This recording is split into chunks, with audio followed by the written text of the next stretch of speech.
मुख्यमंत्री पुष्कर सिंह धामी ने सोमवार को सचिवालय में संबंधित विभागीय अधिकारियों के साथ बैठक की। बैठक के दौरान मुख्यमंत्री धामी ने अधिकारियों को निर्देश दिए कि कुंभ मेले से संबंधित सभी तैयारियां 31 अक्टूबर तक पूरी कर ली जाएं।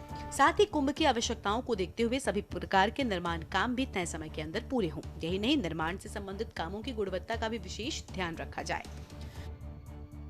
चारधाम यात्रा भी हमारी प्रारंभ होने वाली है, तो उसके लिए भी हमने सभी तैयारियां अभी से प्रारंभ कर दी हैं।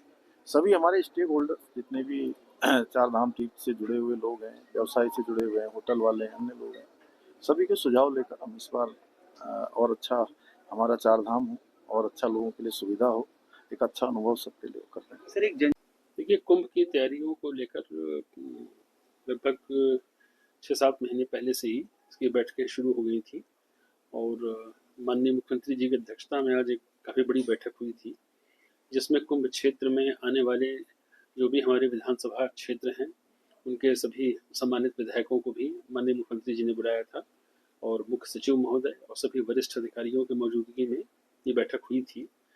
मेलाधिकारी द्वारा एक इसमें प्रस्तुतिकरण किया गया कि अब तक कौन कौन से कार्य कितने सैंक्शन हो गए हैं, कौन कौन से कार्य मौके पर चल रहे हैं, भविष्य में कौन कौन से काम होने हैं, किन किन की स्वीकृतियाँ अभी शासन स्तर पर अपेक्षित हैं और भारत सरकार को जो हमारे प्रस्ताव गए हैं, इन सभी का प्रस्तुतिकरण हुआ।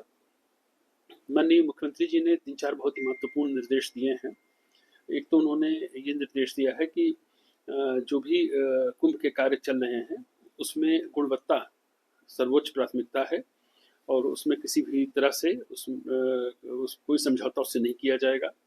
और हर्ष की बात यह है कि इसमें ऑलरेडी 3 हमारी संस्थाएं हैं जिनको नामित किया गया है थर्ड पार्टी इंस्पेक्शन के लिए। इसमें IIT रुड़की भी है।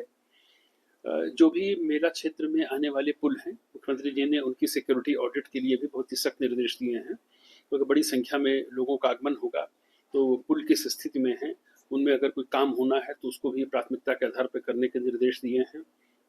इसके अतिरिक्त सभी कामों को 31 अक्टूबर तक पूरा करने का भी उन्होंने निर्देश दिया है। साथ ही साथ ट्रैफिक प्रबंधन, सुरक्षा, ये बहुत ही शीर्ष प्राथमिकता की चीज़ें हैं और अगली बैठक में इसका भी पूरा प्रस्तुतिकरण माननीय मुख्यमंत्री जी के समक्ष किया जाएगा।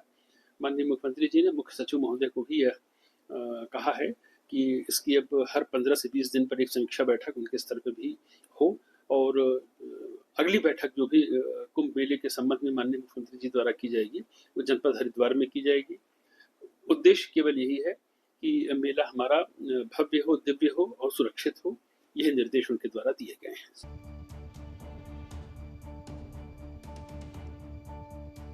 चुनावी साल में प्रशासनिक अमले का बड़ा हिस्सा चुनाव आयोग के निर्देशों के तहत कार्य करता है। वहीं दूसरी ओर चारधाम यात्रा भी प्रशासन और सरकार को बेहद व्यस्त रखने वाली है। इसके चलते विपक्षी दल सरकार पर चुनाव को तय समय पर करने की मांग अभी से करने लगे हैं।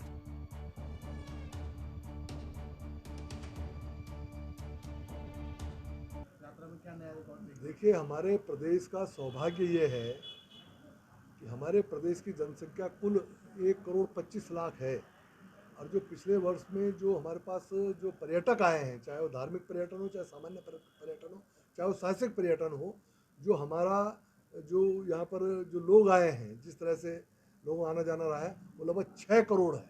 अपने आप में 6 गुना है, जो सामान्य बात नहीं है। और हमारे लिए सुखद इसलिए है कि जब यहाँ पर पर्यटकों की आवाजाही होती है, ये कहीं ना कहीं हमारी इकोनॉमी को बूस्ट करता है, हमारे लोकल लोगों को काम मिलता है इससे। तो हमारी इकोनॉमी के लिए भी ये बहुत आवश्यक है कि अधिक से अधिक लोग यहाँ पर आएँ।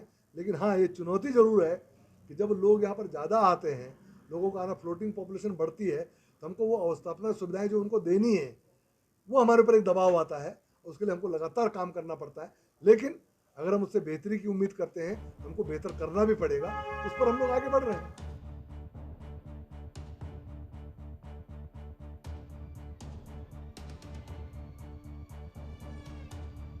धामी सरकार अभी से वक्त की नजाकत को देखते हुए अपनी तैयारियों को अमली जामा पहनाने में जुट गई है। साथ ही इसमें भी कोई दो राय नहीं है कि आने वाले साल में देवभूमि में करोड़ों श्रद्धालुओं का जमावड़ा लगने वाला है।